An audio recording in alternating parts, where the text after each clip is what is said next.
বৃন্দ সবাইকে স্বাগত জানাচ্ছি। আজ তোমাদের সঙ্গে আমার দ্বিতীয় ক্লাস। গত মাসের 18 তারিখে একটি ক্লাস নিয়েছিলাম। ঈদের পরে বলতে গেলে আজকে প্রথম ক্লাস। আমরা পড়ছিলাম মনোবিজ্ঞান দ্বিতীয় পত্র। ঠিক আজকেও নিশ্চয়ই সেই দ্বিতীয় পত্রেই যে অধ্যায়টি তোমাদের সঙ্গে পড়িয়েছিলাম সেই অধ্যায় থেকেই আজকে পরবর্তী জায়গাগুলোতে এগিয়ে যাব। আমরা একটু দেখে আসি, আমাদের একটু স্লাইডের দিকে একটু আমরা যদি তাকাই তাহলে তোমরা দেখবা যে খুব আনন্দে উৎফুল্লিত একটি ছবি আমরা দেখতে পাচ্ছি। এবং আমি এরকম কিছু কিছু ছবি দেখে তোমাদের কিছু অতীত স্মৃতির সঙ্গে মেলাবার চেষ্টা করছিলাম গত কয়েকদিন ধরেই। দেখো, তোমরা সব বন্ধুরা মিলে খুব আনন্দ উল্লাসে তোমরা ছিলে, এবং এই যে একেবারে বলা যায় যে হঠাৎ করেই একটা বড় ধরনের আনন্দ সংবাদ আসলে ঠিক যেমনটা মনে হয়। এই ছবিগুলো আমার সেই দিনের কথা মনে পড়িয়ে দেয়, সেই 16ই মার্চ 2020, যেদিন তোমাদের সর্বশেষ ক্লাসটি হয়েছিল। সেই ক্লাসের এক পর্যায়ে তোমরা শুনতে পেরেছিলে আগামীকাল থেকে কলেজটি ছুটি হয়ে যাচ্ছে, এবং তোমরা সেদিন যে উল্লাসে ফেটে পড়েছিলে সেই স্মৃতিগুলোই মনে করিয়ে দেয়। ঠিক এভাবেই তোমাদের সেদিনের সেই অভিব্যক্তিগুলো লক্ষ্য করেছিলাম। প্রত্যেকের জায়গা থেকে যেভাবে আবেগে আপ্লুত হয়েছিলে এবং একেবারে বড় ধরনের একটি খুশির সংবাদ মনে হয়েছিল। এভাবেই তোমরা পারস্পরিকভাবে সেদিনের সেই কলেজ ছুটি হয়ে যাওয়া, ক্লাস বন্ধ হয়ে যাওয়া, ঠিক যেভাবে তোমরা খেয়াল করেছিলে, যেভাবে তোমরা তোমাদের পারস্পরিক ইমোশনগুলো ব্যক্ত করেছিলে, সেই স্লাইডগুলোই আমরা দেখছি। এবং কতটা নান্দনিকভাবে তোমরা প্রত্যেকের সঙ্গে সেদিনের সেই উৎসবগুলো পালন করেছিলে সেটিও আমার মনে পড়ছে। একেবারে মনে হয় যে ছোট্ট বাচ্চাটি সেজে গিয়েছিলে, এমন উল্লাসেও ফেটে পড়েছিলে। কিন্তু এটাও সত্য, নিশ্চয়ই সময় গড়িয়েছে, এতদিনে নিশ্চয়ই এই যে সেদিনের যে উৎসবটি, সেই উৎসবটি নিশ্চয়ই মনে হচ্ছে আজকের দিনে আর অনুভব করতে পারছো না। আজকের দিনে তোমাদের অবস্থাটা কি সেটাও একবার ভাববার চেষ্টা করলাম। ঠিক মনে হলো হয়তো আজকে এভাবে ভাবছো, এ কোন অবস্থায় পড়লাম, কবে এখান থেকে মুক্তি পাব। এবং বলা যায় হয়তো অনেকটাই বলা যায় যে এভাবে চলতে চলতে তোমরা ক্লান্ত হয়ে গেছো, এবং এটা আর চলে না, এতদিন আর এভাবে চলতে পারে না। ঠিক এভাবেই মনে হয় বিষণ্ণ অবস্থার মধ্য দিয়ে একটি সময় কাটাচ্ছ, যে কবে আমাদের সেই দিন আবার ফিরে আসবে যেদিন আমরা সেই অবস্থা থেকে মুক্তি পাব। সত্যি এভাবেই হয়তো অনেকের কাটছে, কিন্তু এটাও তো সত্য, আমরা যদি মনোবিজ্ঞানের শিক্ষার্থী হয়ে থাকি তাহলে নিশ্চয়ই এভাবে বাড়িতে চুপচাপ মন খারাপ করে বসে থাকা যাবে না। প্রত্যেকটা পরিবেশ পরিস্থিতির সঙ্গে আমাদেরকে কী করতে হবে? খাপ খাওয়াতে হবে। সেই খাপ খাওয়ানোর জায়গা থেকেই নিশ্চয়ই আমরা আশা করতে পারি, আমরা মনোবিজ্ঞানের মানুষ, আশাবাদী মানুষ। দেখো, নিশ্চয়ই মেঘ কেটে যাবে এবং নতুন একটি পৃথিবী আমরা দেখব, সুন্দর একটি পৃথিবী আমরা দেখব। ঠিক এভাবেই আমরা স্বপ্ন দেখতে ভালোবাসি, এবং নিশ্চয়ই আমাদের হাসি খুশি থাকতে হবে, প্রাণবন্ত থাকতে হবে। যেভাবে এই পরিবেশের মধ্য দিয়েও নিজেকে একটু ভালো রাখা যায়, সেই অবস্থাটি কিন্তু প্রত্যেকের মধ্যেই তৈরি হতে হবে। হ্যাঁ, হাসির থেকে বড় ওষুধ মনে হয় কোনো কিছু নেই। অ্যাটলিস্ট আমরা মানসিকভাবে একটু শক্ত থাকতে চাই। ঠিক সেই জায়গা থেকেই আমাদের চেষ্টা করতে হবে নানা কার্যক্রমের মধ্য দিয়ে নিজেকে একটু খুশিতে রাখা, একটু আনন্দে রাখা, এবং আমরা নিশ্চয়ই চেষ্টা করব আমাদের মতো করে যতটা ভালো রাখা যায়। এই সময়গুলোতে তোমরা চেষ্টা করবে একদিকে যেমন হাসির সঙ্গে থাকবে, পাশাপাশি তোমরা তোমাদের এই সময়ের সঙ্গেই খাপ খাইয়ে নেবে। নিশ্চয়ই এই সময় তোমরা এভাবে ভাবতে পারো, তোমাদের অনেকের মধ্যেই অনেক সৃজনশীলতা আছে, অনেকেই লেখালেখি করতে পারো, অনেকেই নতুন নতুন বই পড়তে পারো, পাঠ্যপুস্তকের বাইরেও অনেক বইয়ের জগৎ আছে, সেখানে ঢুকতে পারো। নানা রকম সিনেমা, নাটক অথবা বিনোদন জগতের বিভিন্ন যে মৌলিক বিষয়গুলো আছে সেগুলোর সঙ্গে কিন্তু যুক্ত হওয়ার তোমাদের সুযোগটি আছে। সব কিছু মিলে পরিবেশ পরিস্থিতির সঙ্গে খাপ খাওয়ানোই হচ্ছে বুদ্ধিমান মানুষের লক্ষণ। ঠিক আমরা এভাবেই ভাবতে চাই, এবং চলে এসেছি তোমাদের মনোবিজ্ঞানের ক্লাস নিয়ে। নিশ্চয়ই আমরা আমাদের সেই মনোবিজ্ঞানের একজন শিক্ষার্থী হিসাবে, মনোবিজ্ঞানের একজন শিক্ষক হিসাবে আমরা নিশ্চয়ই এই সময়গুলোকেও নিজের মনোবলটাকে শক্ত রাখতে চাই। পড়তে হবে আমাদের মনোবিজ্ঞান দ্বিতীয় পত্র। 1 ঘন্টার একটি ক্লাসের সঙ্গে তোমাদের যুক্ত হতে হচ্ছে। তার আগে একটু জেনে নেই আমরা। একটা স্লাইড দেখতে পাচ্ছ, দেখো স্লাইডে কি লিখেছে, I know what I know. আমি জানি আমি কি জানি। ঠিক সেই সব মানুষগুলোকে বলা হয়ে থাকে তারা হচ্ছে জ্ঞানী মানুষ। দ্বিতীয় বলেছে I know what I don't know. আমি জানি আমি কি জানি না। ঠিক এই ধরনের যে মানুষগুলো আছে তাদেরকে বলা হয়ে থাকে বুদ্ধিমান। I don't know what I know. আমি জানি না আমি কি জানি। এদেরকে বলা হয়ে থাকে বোকা। এবং আরেক শ্রেণীর মানুষ আছে I don't know what I don't know. আমি জানি না আমি কি জানি না, অর্থাৎ আমি কি জানি না তাও আমি জানি না, ব্যাপারটা এরকম। ঠিক এইসব মানুষগুলোকে বলা হয়ে থাকে এরা হচ্ছে নির্বোধ অথবা গাধা। তবে দেখো আমাদের সমাজে সব রকম মানুষই আছে, জ্ঞানী, বুদ্ধিমান, বোকা, নির্বোধ বা গাধা। অর্থাৎ এই যে বিভিন্ন ক্যাটাগরির মানুষগুলো আছে, আমরা আজকে যে অধ্যায়টির সঙ্গে যুক্ত হচ্ছি সেটি গত ক্লাসেরই ধারাবাহিকতা। তোমরা বুঝতেই পারছো আমরা সেই বুদ্ধি অধ্যায়ের সঙ্গে আছি এবং বুদ্ধি অধ্যায়ের উপর ভিত্তি করে একটি স্লাইডের সঙ্গে আমরা যুক্ত হলাম। আমরা আজকেও আমাদের নানা রকম কার্যক্রমের মধ্য দিয়ে আমরা জানবার চেষ্টা করব কে কোন ধরনের বুদ্ধিমান বা কার বুদ্ধির মাত্রাটা কেমন আছে। পাঠের শিরোনাম ঠিক গত দিনের মতোই বুদ্ধি, এবং আমরা পাঠের উদ্দেশ্য হচ্ছে বুদ্ধি সম্পর্কে তাত্ত্বিক এবং ব্যবহারিক ধারণা তৈরি হবে। অর্থাৎ আমরা এই অধ্যায়টার মধ্যে আছি, এই অধ্যায়টা থেকে আমরা এই জায়গাগুলো সম্পর্কে অবহিত হবার চেষ্টা করব। আজকের যে পাঠ, আমরা আজকের ক্লাসে পড়ব স্ট্যানফোর্ড বিনে বুদ্ধি অভিক্ষা, ওয়েসলার বুদ্ধি অভিক্ষা, বুদ্ধি প্রতিবন্ধিতার সংজ্ঞা এবং বুদ্ধি প্রতিবন্ধিতার বৈশিষ্ট্য। আমরা আজকের ক্লাসে একটু শিখন ফল দেখে নেই। স্ট্যানফোর্ড বিনে বুদ্ধি অভিক্ষা বর্ণনা করতে পারবে, ওয়েসলার বুদ্ধি অভিক্ষা বর্ণনা করতে পারবে, বুদ্ধি প্রতিবন্ধিতার সংজ্ঞা বলতে পারবে, বুদ্ধি প্রতিবন্ধিতার বৈশিষ্ট্য বলতে পারবে। এই হচ্ছে 4টি শিখন ফল। আমরা ধারাবাহিকভাবে একটি একটি করে আমরা আলোচনায় আসি। তার আগে আমরা জেনে নেই, যেহেতু আমাদের বুদ্ধি অধ্যায়ের এই পরবর্তী অংশগুলো আলোচনা করব, কাজেই আমরা একটু ফিরে দেখব আমাদের গত ক্লাসের পাঠ। আমরা খুব দ্রুত একটু গত ক্লাসেরটা যদি একটু আলোচনা সংক্ষেপে না করে আসি, তাহলে আজকের ক্লাসটি বুঝতে তোমাদের একটু সমস্যা হতে পারে। সেই জায়গা থেকে আমরা খুব সংক্ষেপে একটু দেখে আসি গত ক্লাসে কি পড়েছিলাম। আমরা নিশ্চয়ই মনে পড়বে তোমাদের বুদ্ধির সংজ্ঞা আমরা গত ক্লাসে পড়েছিলাম, এবং আমরা এতক্ষণ যে ছবিগুলো দেখেছি সেই ছবিগুলো কিন্তু শুধুমাত্র এই সময়কালে তোমরা বাড়িতে খুব আনন্দ আছো, উৎসবে আছো, অথবা কিছুটা বলা যায় হতাশার মধ্য দিয়ে আছো, এই কারণে ছবিগুলো দেখাইনি। অথবা কলেজে যখন ছিলে তখন তোমরা খুব উৎসবমুখর পরিবেশে ছিলে, ছুটির দিন খুব আনন্দ উৎসবে মিলিত হয়েছিলে। এই সমস্ত ছবিগুলোর মধ্য দিয়ে যে কথাটি বলার চেষ্টা করেছি সেটি হচ্ছে যে বুদ্ধি হচ্ছে সেই ক্ষমতা যে যা দ্বারা সে বাস্তব জগৎ সম্পর্কে অবগত হতে পারে, বিভিন্ন ঘটনার মধ্যে সমন্বয় করতে পারে এবং সমস্যাজনিত পরিস্থিতিতে সঠিক সিদ্ধান্ত গ্রহণ করতে পারে।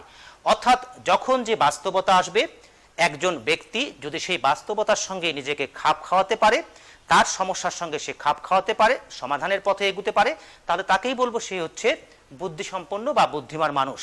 কাজেই এই ক্ষমতাটি নিশ্চয়ই তোমাদের মধ্যেও আছে। কাজেই তোমরাও নিশ্চয়ই মনোবিজ্ঞানের শিক্ষার্থী হিসাবে বুদ্ধি অধ্যায়টা পড়ার পরিপ্রেক্ষিতে নিশ্চয়ই তোমরা এই বাস্তবতার সঙ্গে নিজেকে খাপ খাওয়ানোর একটি পরিচয় দিতে সক্ষম হবে। আমরা এরকম স্লাইড পড়েছিলাম গত ক্লাসে, একটু খালি দেখে যাও, তোমাদের গত ক্লাসটা একটু মনে পড়ে যাবে।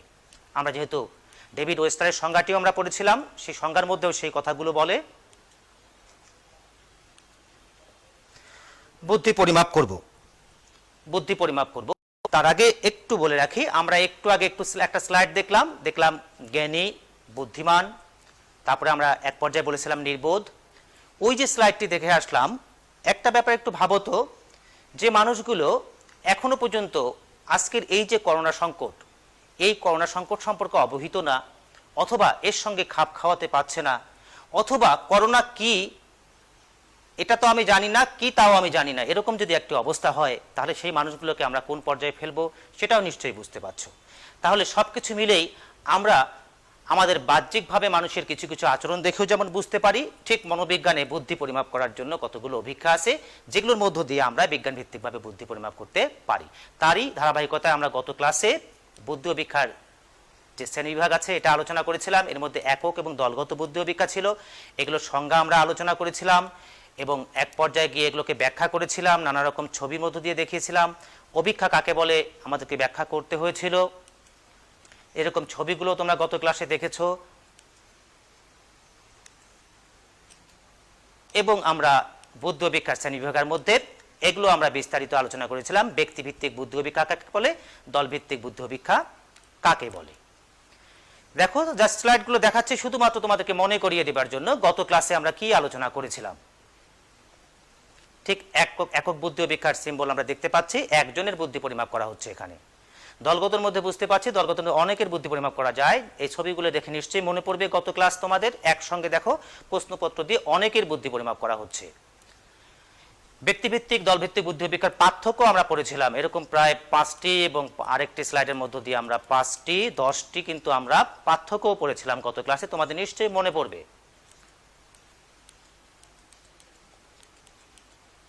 এরকম একটা নিশ্চয়ই তোমরা কৌতুক সেদিন পড়েছিলে, ঠিক মনে পড়বে নিশ্চয়ই। এরকম মজা করে বলেছিল যদি পরীক্ষায় খারাপ করা হয় এইচএসসি পরীক্ষায়, তাহলে কি করবে, মালিক কি করবে, গাধার সঙ্গে কিন্তু এই কন্যা সন্তানটিকে বিয়ে দেবে। এরকম একটা কৌতুকও কিন্তু গত ক্লাসে আমরা পড়েছিলাম। গাধার স্বপ্ন ছিল এটি, না? এবং বুদ্ধি অভিক্ষার শ্রেণী বিভাগকে আমরা আবার কি করেছিলাম, আরো দুভাগে ভাগ করেছিলাম। একটা বলেছিলাম ভাষাগত বুদ্ধি অভিক্ষা, আরেকটিকে বলেছিলাম কৃতি বুদ্ধি অভিক্ষা। ভাষাভিত্তিক বুদ্ধি অভিক্ষা, ভাষার যেখানে ব্যবহার থাকে সেটাকে বলে আমরা ভাষাভিত্তিক বুদ্ধি অভিক্ষা। এই যে দেখতে পাচ্ছে এখানে লেখালেখি করছে, ভাষা পড়ছে, এর উত্তর দিচ্ছে। আবার ভাষা বর্জিত অথবা এটাকে বলে থাকি কার্য সম্পাদনমূলক, কাজের মধ্য দিয়ে বুদ্ধি পরিমাপ করা। এটাও নিশ্চয়ই তোমাদের মনে পড়ছে। দেখো এখানে কাজের মধ্য দিয়ে এখানে বুদ্ধি পরিমাপ করার চেষ্টা করছে, কতগুলো ছবি দেখাচ্ছে, ব্লগ দেখাচ্ছে এবং ছবির সঙ্গে সঙ্গে ব্লগগুলোকে মিলিয়ে তার বুদ্ধি পরিমাপ করবার চেষ্টা করছে। আরও পড়েছিলাম আমরা ভাষাগত বুদ্ধি অভিক্ষা এবং কৃতি বুদ্ধি অভিক্ষার মধ্যে পার্থক্য। এবং এরকম প্রায় বলা যায় আমরা কয়টি পার্থক্য পড়েছিলাম তোমাদের মনে আছে নিশ্চয়ই, আমার সামনে থাকলে পরে তোমরা কেউ কেউ উত্তর দিতে পারতে। 8টি পার্থক্য আমরা পড়েছিলাম। এই যে এতক্ষণ ধরে আমি গত ক্লাসের বিষয়গুলো আলোচনা করে আসলাম, তোমরা নিশ্চয়ই বাড়িতে আমার সঙ্গে সঙ্গে একটু লেখাপড়া করার চেষ্টা করছো। প্রায় গত মাসের 18 তারিখের পরে আজকে ক্লাস, প্রায় বলা যায় প্রায় 13-14 দিন পরে ক্লাস। এই সময় নিশ্চয়ই কিছুটা তোমার এই বিষয়গুলো জানার সুযোগটা হয়েছে। আমরা আরও যা পড়েছিলাম সেটি হচ্ছে বিনেসিম বুদ্ধি অভিক্ষা এবং আলফ্রেড বিনে এটি আবিষ্কার করেছে, তার অভিক্ষাটিও আমরা গত ক্লাসে পড়েছিলাম। এগুলো নিশ্চয়ই তোমাদের মনে পড়ছে এবং আমরা তার সুবিধা অসুবিধাও পড়েছিলাম। অর্থাৎ একটি অভিক্ষা বিনেসিম বুদ্ধি অভিক্ষা, এটি আমরা বিস্তারিত আলোচনা গত ক্লাসে আমরা পড়েছিলাম। এই ছিল আমাদের গত ক্লাসের আলোচনার জায়গা। কিন্তু এখন কথা হচ্ছে তোমরা কি লেখাপড়ার মধ্যে একটু আছো, তোমরা কি আমার সাথে সাথে এই পথ চলছো? আমি একটু দেখে নিতে চাই, আমার সামনে থাকলে নিশ্চয়ই আমি আজকের ক্লাসে তোমাদেরকে পড়া জিজ্ঞেস করতাম, ঠিক আমি অনলাইনের মাধ্যমে তোমাদেরকে একটু জিজ্ঞেস করতে চাই। তোমাদের যদি কোনো প্রশ্ন থাকে তোমরা সেই প্রশ্নটিও করতে পারো। তোমরা আমি যদি আমার ক্লাসের মাঝখানে সময় পাই আমি নিশ্চয়ই আমি মেসেজটা দেখে সেগুলো উত্তর দেবার চেষ্টা করব। তোমাদের কোনো প্রশ্ন থাকলে গত ক্লাসের সেটি যেমন করবে, আজকের ক্লাসে থাকলেও নিশ্চয়ই করবে। তোমাদের যদি গত ক্লাস সম্পর্কে কোনো প্রশ্ন নাও থাকে, কিন্তু আমার কিন্তু প্রশ্ন আছে, আমি সেই প্রশ্নটি তোমাদেরকে একটু করতে চাই। দেখো একটি প্রশ্ন অথবা উদ্দীপক বলে একটি স্লাইড, সেখানে 4 জন মানুষের 4টি চরিত্র, অধ্যক্ষ মহোদয়, নিতাই স্যার, প্রমোদ স্যার এবং ইরশাদ ম্যাডাম। ঠিক এই 4টি চরিত্র নিয়ে একটি প্রশ্ন অথবা একটি উদ্দীপক সাজিয়ে আমি ঠিক তাৎক্ষণিকভাবে তোমাদের কাছ থেকে একটু উত্তর পেতে চাই। ঠিক গত ক্লাসে যা আলোচনা করে এসেছি তার উপর ভিত্তি করেই নিশ্চয়ই প্রশ্নটি এখানে সাজানো হয়েছে। অধ্যক্ষ মহোদয়, রাজশাহী কলেজের অধ্যক্ষ মহোদয় শুনলেন মনোবিজ্ঞান বিভাগের 2 জন সম্মানিত শিক্ষক 2টি অভিক্ষা আবিষ্কার করেছেন, যে অভিক্ষা দুটো দিয়ে বুদ্ধি পরিমাপ করা যায়। একটি বুদ্ধি অভিক্ষা আবিষ্কার করেছেন তোমাদের প্রমোদ স্যার, যিনি তোমাদের ক্লাস নেন, এবং আরেকটি বুদ্ধি অভিক্ষা আবিষ্কার করেছেন ইরশাদ ম্যাডাম, যিনিও তোমাদের ক্লাস নেন। মনোবিজ্ঞানের 2 জন শিক্ষকের কথা বললাম। তারা দুজনই দুটো বুদ্ধি অভিক্ষা আবিষ্কার করার পরিপ্রেক্ষিতে অধ্যক্ষ মহোদয় নিতাই স্যারকে বললেন, আপনার যে শনিবারের 1 ঘন্টার ক্লাসটি হয় সেই ক্লাসে আপনি আপনার মনোবিজ্ঞানের যে প্রায় 100 জনের মতো শিক্ষার্থী আছে তাদের বুদ্ধিটি আপনি একটু পরিমাপ করে দেবেন। প্রমোদ স্যার যে অভিক্ষাটি আবিষ্কার করেছে সেই অভিক্ষাটা হচ্ছে প্রশ্নপত্রের মধ্য দিয়ে, সেখানে প্রায় 50টির মতো প্রশ্ন আছে এবং সেই প্রশ্নপত্রের মধ্য দিয়ে ভাষাভিত্তিকভাবে একবারেই দেখা গেল সবাইকে বসিয়ে দিয়েও সেই প্রশ্নপত্রের মধ্য দিয়ে কিন্তু বুদ্ধি পরিমাপ করার সুযোগটি আছে। আর ইরশাদ ম্যাডাম যে অভিক্ষাটি আবিষ্কার করলেন সে অভিক্ষাটি হচ্ছে এরকম, কাজের মধ্য দিয়ে কাজ করে করে, সেখানেও প্রায় বলা যায় প্রায় 50টির মতো আইটেম ছিল, কিছু কাজ করতে দেওয়া হয়, এই কাজের মধ্য দিয়ে বুদ্ধি মাপা যায়। সেই কাজ করতে গেলে ম্যাডামকে দেখা গেল তাকে টাইম কাউন্ট করতে হয়, তার কাজের ভালো মন্দ দেখতে হয়, পারস্পরিকভাবে একটা যোগাযোগের একটা অবস্থাও তৈরি করতে হয়। ঠিক এভাবেই দুজন শিক্ষক দুটি অভিক্ষা আবিষ্কার করলেন। প্রশ্ন হচ্ছে, অধ্যক্ষ স্যার নিতাই স্যারকে যে বললেন যে 1 ঘন্টার সেই ক্লাসে বুদ্ধিটি মেপে দেওয়ার জন্য মনোবিজ্ঞানের 100 জন শিক্ষার্থীর, নিতাই স্যার কোন শিক্ষকের অভিক্ষাটি দিয়ে বুদ্ধি পরিমাপ করবেন? প্রমোদ স্যার না ইরশাদ ম্যাডাম? তোমাদের কাছে এটি প্রশ্ন, এটি একটি প্রয়োগের প্রশ্ন যে নিতাই স্যার কোন শিক্ষকের অভিক্ষাটি দিয়ে সেই শিক্ষার্থীদের বুদ্ধিগুলো পরিমাপ করবেন। তোমরা 10 সেকেন্ডের মধ্যে উত্তর দেবার চেষ্টা করো এবং উত্তর দিলে পরে প্রমোদ স্যার যদি সত্য হয়ে থাকে তাহলে লিখবে পি, আর ইরশাদ ম্যাডাম যদি হয়ে থাকে তাহলে লিখবে আই, এবং লিখে যদি তোমরা একটা কমেন্ট বক্সে পাঠিয়ে দাও পি অথবা আই, তাহলে আমি বুঝে যাব আমার সঙ্গে সঙ্গে তোমরা ক্লাসরুমে যেমন আছো পাশাপাশি তোমরা ধরতেও পেরেছো। নিশ্চয়ই আমার কথার মধ্য দিয়ে ইতিমধ্যেই 10 সেকেন্ড অতিক্রান্ত হয়েছে। পি এবং আই লিখতে এর থেকে বেশি সময় লাগবার কথা না, আমি এই ফাঁকে একটু বলে দেই। হ্যাঁ, নিতাই স্যার কার অভিক্ষাটি ব্যবহার করেছেন হচ্ছে সেই শিক্ষকের, যে শিক্ষকের প্রশ্নপত্র দিয়ে একসঙ্গে বসিয়ে দিলে 1 ঘন্টার মধ্যেই সবার বুদ্ধি পরিমাপ করা সম্ভব। কারণ অধ্যক্ষ স্যার চেয়েছিলেন সবার বুদ্ধি পরিমাপ করতে 1 ঘন্টার মধ্যে, কিন্তু ইরশাদ ম্যাডামের প্রশ্নপত্র দিয়ে যদি মূল্যায়ন করা হতো তাহলে কিন্তু ওই 1 ঘন্টার মধ্যে 100 জন শিক্ষার্থীর বুদ্ধি পরিমাপ করা সম্ভব হতো না। অর্থাৎ একটি যেমন ছিল অনেকটাই বলা যায় প্রমোদ স্যারেরটি ছিল দলগত বুদ্ধি অভিক্ষা, ইরশাদ ম্যাডামটি ছিল আরেকদিকে বলা যায় এটি একক বুদ্ধি অভিক্ষা, অথবা প্রমোদ স্যারেরটি বলা যায় এটা হচ্ছে ভাষাভিত্তিক বুদ্ধি অভিক্ষা, ইরশাদ ম্যাডামটা হচ্ছে কার্য সম্পাদনমূলক বুদ্ধি অভিক্ষা। অর্থাৎ যারা পি লিখে পাঠিয়ে দিয়েছো তাদের উত্তরটাকে আমি সত্য বলে ধরে নিচ্ছি। আমরা গত ক্লাস মোটামুটি আলোচনা এবং একটি প্রশ্নপত্রের মধ্য দিয়ে একটু দেখে আসলাম। আজকের পাঠ কথা বলবো এখন আজকের ক্লাস নিয়ে, অর্থাৎ কেন আমি ওটি আলোচনা করে আসলাম। আমরা একই অধ্যায়ের মধ্যে আছি, সেই অধ্যায়ের মধ্যে আজকের পাঠের মধ্যে তোমাদের বলেছি যে বিনেসিমো বুদ্ধি অভিক্ষাটা আমরা গত ক্লাসে পড়েছি, সেটির পরবর্তী যে বিষয়টা সেটি হচ্ছে স্ট্যানফোর্ড বিনে বুদ্ধি অভিক্ষা। স্ট্যানফোর্ড বিনে বুদ্ধি অভিক্ষা দেখো নামের সঙ্গে অনেকটাই মিল আছে, আরেকটা ছিল বিনেসিমো, এখন স্ট্যানফোর্ড বিনে বুদ্ধি অভিক্ষা, অর্থাৎ সেই বিনে আছে, আলফ্রেড বিনে আছে। অর্থাৎ সেই যে অভিক্ষাটা আমরা বিনেসিমোর যে বুদ্ধি অভিক্ষাটা ছিল সেই অভিক্ষাটার মধ্য দিয়ে আমরা গত ক্লাসে আলোচনা শেষ করেছিলাম। স্ট্যানফোর্ড বিনে অর্থাৎ স্ট্যানফোর্ড বিশ্ববিদ্যালয়ের একজন অধ্যাপক যার নাম হচ্ছে টারম্যান, তিনি কি করলেন সেই বিনেসিমোর যে অভিক্ষাটি আছে সেই অভিক্ষাটিকেই 1916 সালে এসে এটাকে সংস্করণ করলেন, অর্থাৎ ওই অভিক্ষাটাকেই সংস্করণ করলেন, করে নাম হয়ে গেল স্ট্যানফোর্ড বিনে বুদ্ধি অভিক্ষা। অর্থাৎ এল.এম. টারম্যান তার নিজের নামে নাম না দিয়ে বিশ্ববিদ্যালয়ের, উনি স্ট্যানফোর্ড বিশ্ববিদ্যালয়ের অধ্যাপক ছিলেন, সেই স্ট্যানফোর্ড বিশ্ববিদ্যালয়ের নামটাকে যুক্ত করে স্ট্যানফোর্ড বিনে বুদ্ধি অভিক্ষা, অর্থাৎ উনি বিনেকেও সম্মান করলেন এবং ওনার বিশ্ববিদ্যালয়ের নামটি যুক্ত করলেন। এবং সেই যে সংস্করণটি আসলো সেখানে 90টি প্রশ্ন বা পদ আছে, পদগুলো বা প্রশ্নগুলো সহজ থেকে কঠিন আকারে সাজানো ছিল এবং প্রশ্নসমূহ কিভাবে বয়স স্তরেও কিন্তু সজ্জিত ছিল। এরপরে সেই স্ট্যানফোর্ড বিনে বুদ্ধি অভিক্ষাটি দ্বিতীয় সংস্করণ হয় 1937 সালে এবং অধ্যাপক মেরিলের সহায়তায় সেখানে দেখা গেল কি 129টি প্রশ্ন সেখানে যুক্ত করা হয়। সে প্রশ্নগুলো ঠিক সহজ থেকে কঠিন আকারে সাজানো ছিল এবং এখানে প্রশ্ন 2 বছর বয়স থেকে সর্বোচ্চ উন্নত বয়স্ক 3, অর্থাৎ 2 বছর বয়স থেকে সর্বোচ্চ উন্নত বয়স্ক 3 পর্যন্ত প্রশ্নপত্র এখানে রাখা হয়। সর্বোচ্চ উন্নত বয়স্ক বলতে এখানে একটা 1 আছে, 2 আছে এবং 3, এই যে 2 বছর থেকে এই লেভেল পর্যন্ত কিন্তু প্রশ্নপত্র এখানে সন্নিবেশিত থাকে। আমরা বিনেসিমোর কথা যদি বলি সেখানে কিন্তু 3 থেকে 15 বছর বয়স পর্যন্ত ছিল, কিন্তু এখানে কিন্তু 2 থেকে সর্বোচ্চ উন্নত বয়স মানে 15 বছরকে অতিক্রম করে কিন্তু আমরা আরো সামনের দিকে এগিয়ে গেলাম।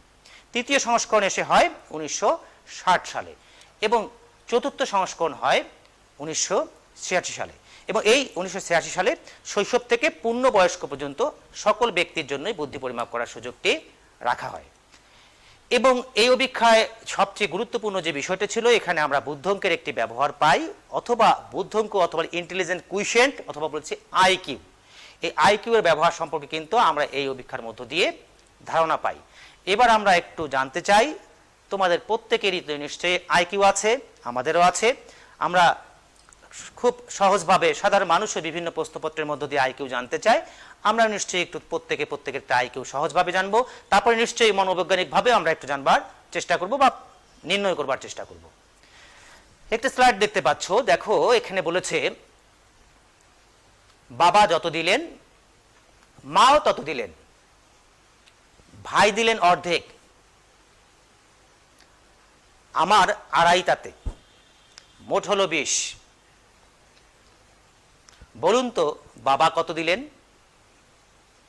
ধরে নাও সব মিলে হচ্ছে 20 টাকা। তাহলে বাবা যত দিয়েছে মাও তত দিয়েছে, আর ভাই দিয়েছে কি অর্ধেক, আর আমার তাতে আছে মোট, আমার আছে কত আড়াই, সব মিলে হলো কত 20। পারবে বলতে বাবা কত দিল? বাবা যদি 7 টাকা দিয়ে থাকে, মা দিয়েছে 7 টাকা, ভাই তাহলে কত দেবে? অর্ধেক। 7 টাকার অর্ধেক 3.5 টাকা, কত হলো? 7 7 14, 15 16 17, 17.5, আর আমার তাতে আড়াই, 17.5 আর আড়াই হচ্ছে 20। এই হচ্ছে আমাদের, নিশ্চয়ই যারা উত্তর দিতে পেরেছ তারা নিশ্চয়ই বুঝতে পারছো তাদের বুদ্ধির জায়গাটা কোথায় আছে। আরেকটি ছবি দেখো, 1 + 4 = 5, 2 + 5 = 12, 3 + 6 = 21, 8 + 11 = কত? নিশ্চয়ই ক্লাসরুমে থাকলে পরে আমি উত্তর পেয়ে যেতাম এতক্ষণে, খুবই নিশ্চয়ই ভালো লাগতো তোমাদের প্রতিক্রিয়াগুলো পেলে। নিশ্চয়ই এর মধ্য দিয়ে তোমরা তোমাদের জায়গা থেকে চেষ্টা করছো, এবং আমি উত্তরটি বলে দেব না। এই উত্তরটিও তোমরা নিশ্চয়ই যারা পারবে তারাও কমেন্ট বক্সে লিখে পাঠিয়ে দিতে পারো। আর কমেন্ট বক্সে কিন্তু তোমরা তোমাদের রোলটি দেওয়ার একটু চেষ্টা করবে, এতে আমরা তোমাদের ক্লাসের উপস্থিতি যেমন বুঝতে পারি, পাশাপাশি আমি তোমাদের এই ক্লাসগুলোকেও কিন্তু শতভাগ উপস্থিতির একটি হিসাবে নিয়ে আসতে চাই। এই ক্লাসগুলোকেও তোমাদেরকে পুরস্কারের কিন্তু আওতায় আমি নিয়ে আসতে চাই।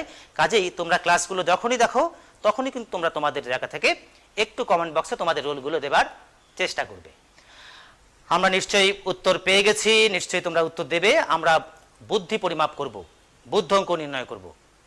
তাহলে একটু জেনে নেই বুদ্ধঙ্ক কি বা বুদ্ধি কি।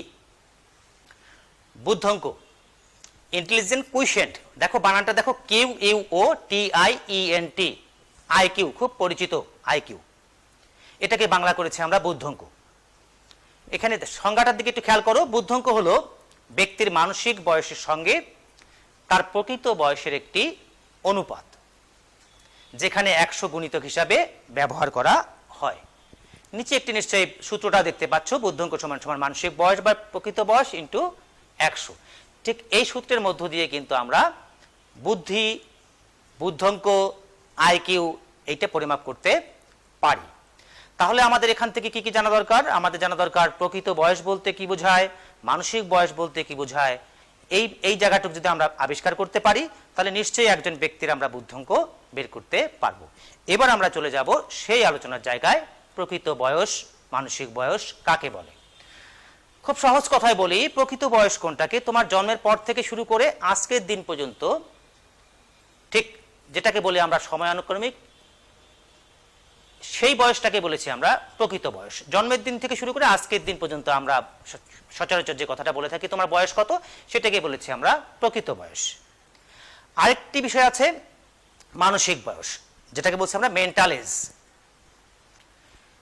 কোনো ব্যক্তি যে বয়স উপযোগী প্রশ্নের উত্তর দিতে পারে সেই বয়সকে মানসিক বয়স বলে। অর্থাৎ একজন মানুষ যে বয়স উপযোগী প্রশ্নের উত্তর দিতে পারে তাকে বলবো আমরা, সেটাই তার মানসিক বয়স। যেমন একজন ব্যক্তিকে প্রশ্ন করা হলো 10 বছর উপযোগী, সেই ব্যক্তি 10 বছর উপযোগী সবগুলো প্রশ্নের উত্তর দিতে পারে, তাহলে সেই ব্যক্তির প্রকৃত বয়স যদি হয়ে থাকে 10, এবং যদি সে 10 বছর উপযোগী প্রশ্নেরই উত্তর দিতে পারে সবগুলো, তাহলে তার বলতে পারি তার মানসিক বয়স হচ্ছে 10।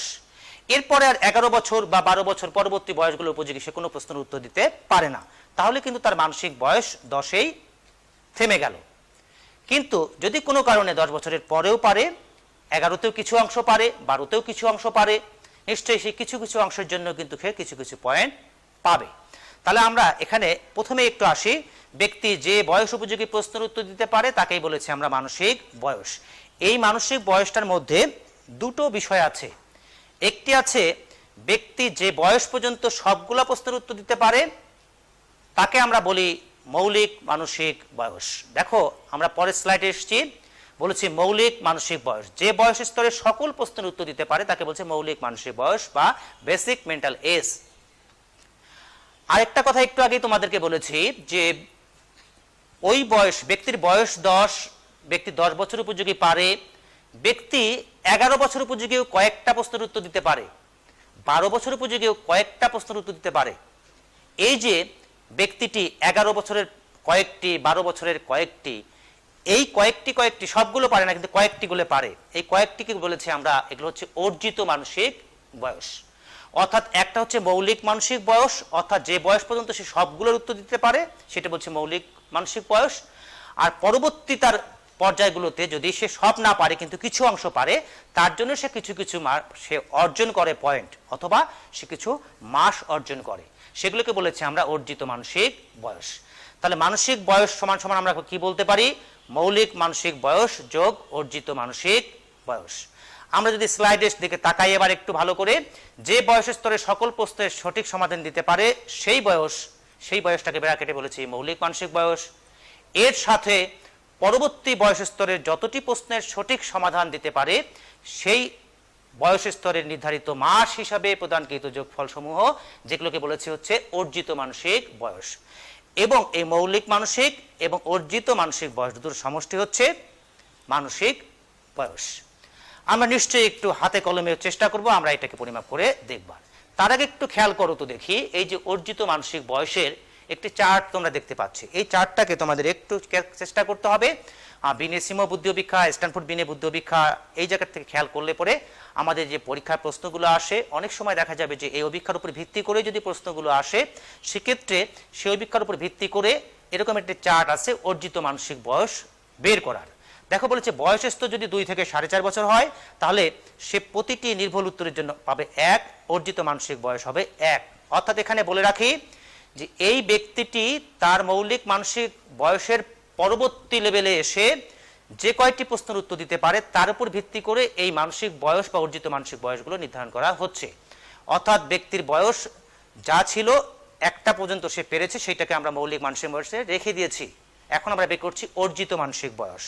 তাহলে 2 থেকে 4.5 বছর বয়সের জন্য সে পাবে একটি প্রশ্নের জন্য 1 মাস, 5 থেকে 15 বছর বয়স হলে পরে সেই লেভেলের জন্য একটি প্রশ্নের জন্য পাবে 2 মাস করে, উন্নত বয়স্ক লেভেলের একটি প্রশ্নের জন্য সে পাবে 4 মাস, উন্নত বয়স্ক 2 তার জন্য পাবে 5 মাস, উন্নত বয়স্ক 3 তার প্রতিটি প্রশ্নের জন্য পাবে 6 মাস। তোমরা দেখতে পাচ্ছ বয়স যত বাড়ছে আস্তে আস্তে অর্জিত মানসিক বয়সগুলো কিন্তু বাড়ছে। অর্থাৎ যত উন্নত বয়সের দিকে যাবে তত কিন্তু প্রশ্নগুলো কঠিন হবে। যেহেতু কঠিন প্রশ্নের জন্য নিশ্চয়ই মার্কস তো তার একটু বেশি থাকবে, কারণ সহজ প্রশ্নের জন্য, নিচের লেভেলের প্রশ্নের জন্য একটির জন্য যদি 1 থাকে তাহলে নিশ্চয়ই উন্নত বয়স লেভেলের জন্য একটি প্রশ্নের জন্য 2, 4, 5 বা 6 এভাবে পর্যায়ক্রমে বাড়তেই পারে। তো এই হচ্ছে মোটামুটি আমাদের একটি অর্জিত মানসিক বয়স। এবার একটু আমরা চেষ্টা করব আমরা একটি অঙ্কের মধ্য দিয়ে একটু ব্যক্তির বুদ্ধিঅঙ্ক পরিমাপ করা। একটু যদি আমরা একটু বোর্ডের দিকে তাকাই, তোমরা একটু খেয়াল করো আমরা কি পরিমাপ করব, আমরা বুদ্ধিঅঙ্ক পরিমাপ করব।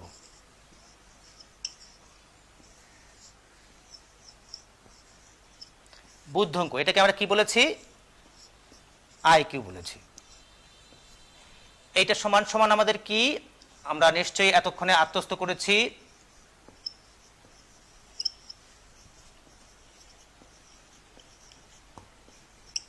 মানসিক বয়স বাই প্রকৃত বয়স।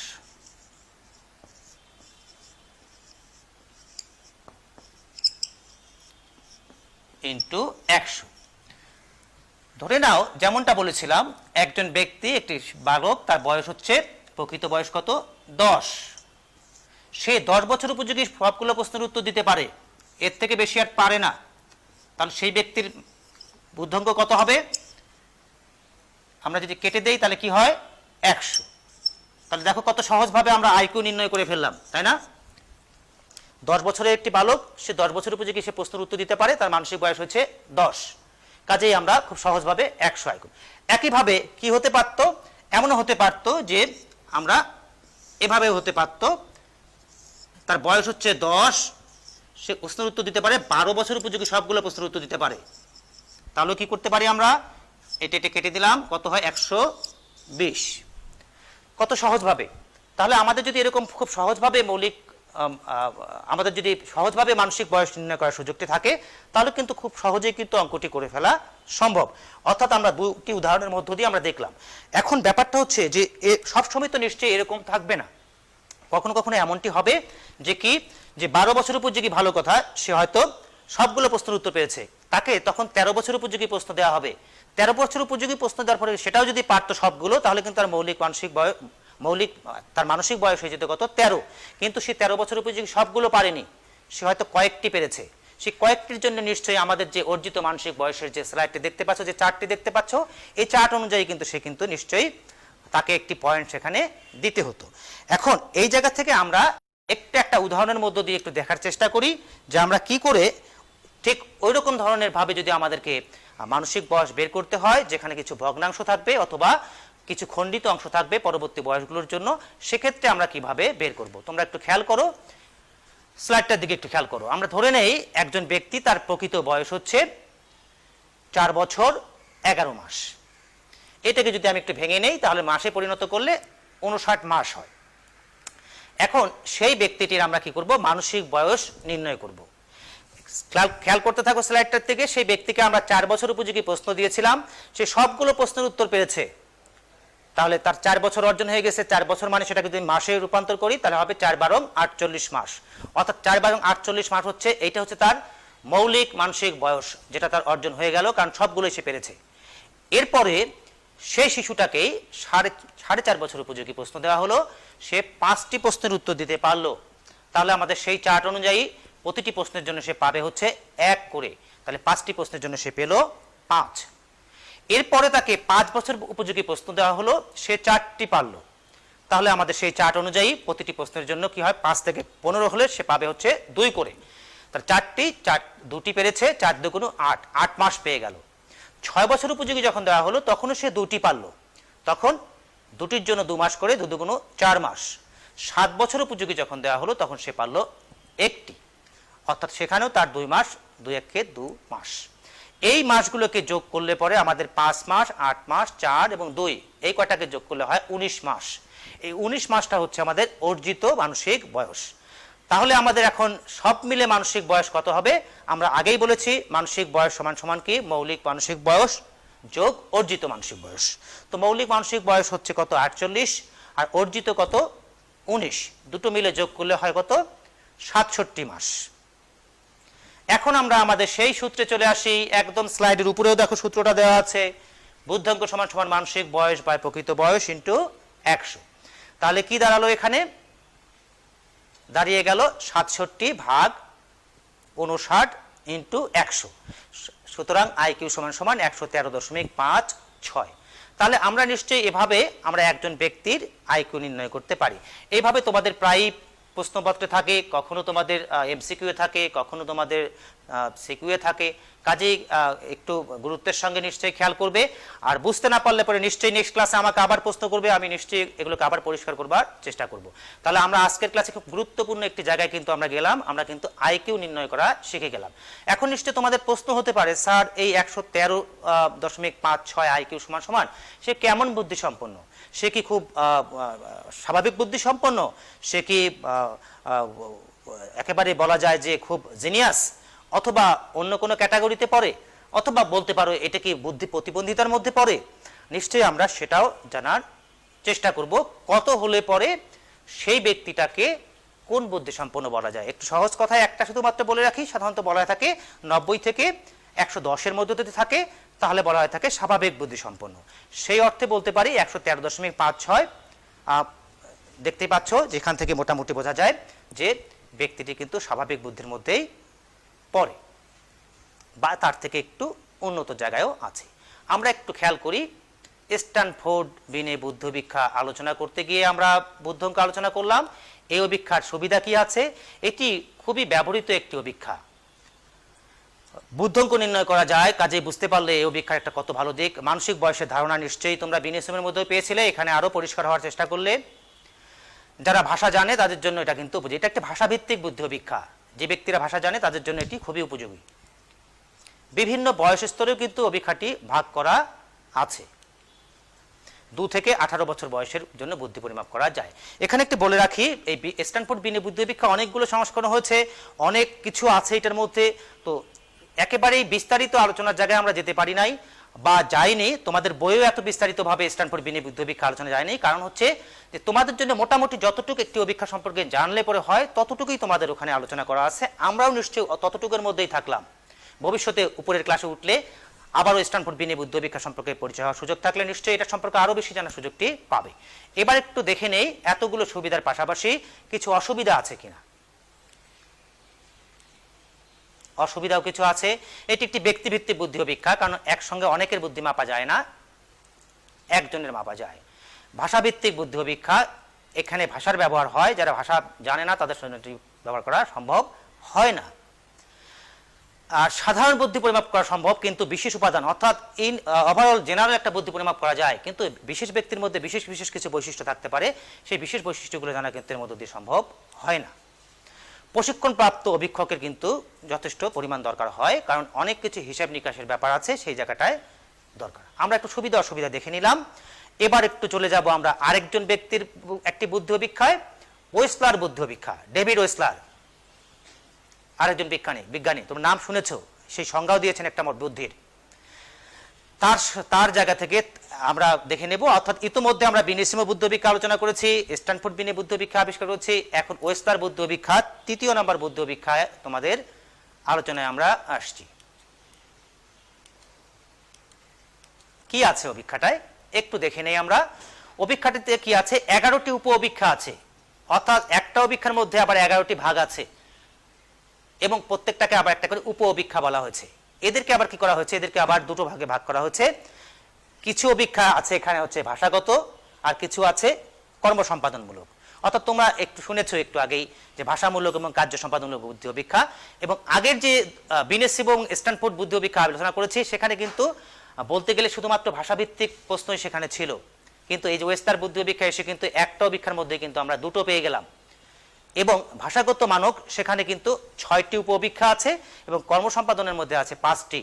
6 আর 5 মিলে 11টি উপ অভিক্ষার সমষ্টি হচ্ছে আমাদের ওয়েসলার বুদ্ধি অভিক্ষা।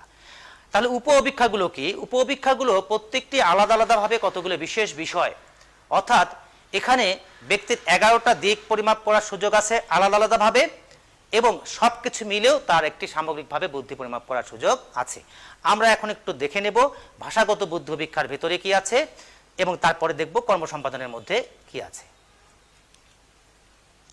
ওয়েসলার বুদ্ধি অভিক্ষা ভাষাগত মানক 6টি। আমরা একটু দেখে নেই একটার পর একটা। দেখো ঠিক 6টি ভাগ। দেখো এখানে কি আছে? আমরা জানি যে ভাষার উপর ভিত্তি করে প্রশ্নগুলো আছে বা পদগুলো আছে এবং 6টা ভাগে ভাগ করা আছে। সেখানে সাধারণ তথ্য সম্পর্কিত 25টি প্রশ্ন আছে। আমরা সচরাচর আমাদের দৈনন্দিন জীবনে যে তথ্যগুলো আমাদের জানা দরকার সেগুলোর উপর ভিত্তি করে 25টি প্রশ্ন আছে। এরপরে সাধারণ বোধ শক্তি, আমরা কিছু কিছু ক্ষেত্রে বলি না যে জাস্ট একটু কমন সেন্সের ব্যাপার, অথবা যে জিনিসগুলো আসলেই না জানলেই নয়, একটু বিচার বুদ্ধি খাটিয়ে একটু ভাবলে পরেই পাওয়া যায়, এরকম বোধ শক্তির প্রায় 10টি প্রশ্ন সেখানে আছে। গাণিতিক যুক্তির প্রশ্ন আছে 20টি, গণিতের মধ্য দিয়ে বা একটি গাণিতিক বিজ্ঞানের মধ্য দিয়ে প্রশ্ন উত্তর। সাদৃশ্য 12টি প্রশ্ন, অর্থাৎ সাদৃশ্য মেলাতে হবে। এখানে প্রায় বলা যায় যে একটি প্রশ্নের মধ্যে প্রায় 2টি করে আইটেম থাকে এবং প্রশ্নের সঙ্গে মিল রেখে সেই সাদৃশ্যটি খুঁজে বের করতে হয়। শব্দার্থ 42টি শব্দ এখানে আছে এবং তার কতগুলো শব্দের অর্থ সেখানে করতে হয়, এরকম 42টি প্রশ্ন আছে। সংখ্যা পরিসর 3 থেকে 9 পর্যন্ত।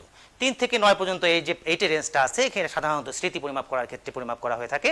দেখা গেল কি এগুলোকে উল্টিয়ে অথবা সোজা দিক থেকে উল্টো দিক থেকে অথবা 9-এর সঙ্গে মিলিয়ে কোনো একটা কিছু দিয়ে ব্যক্তির বুদ্ধি পরিমাপ করার চেষ্টা করা হয়ে থাকে।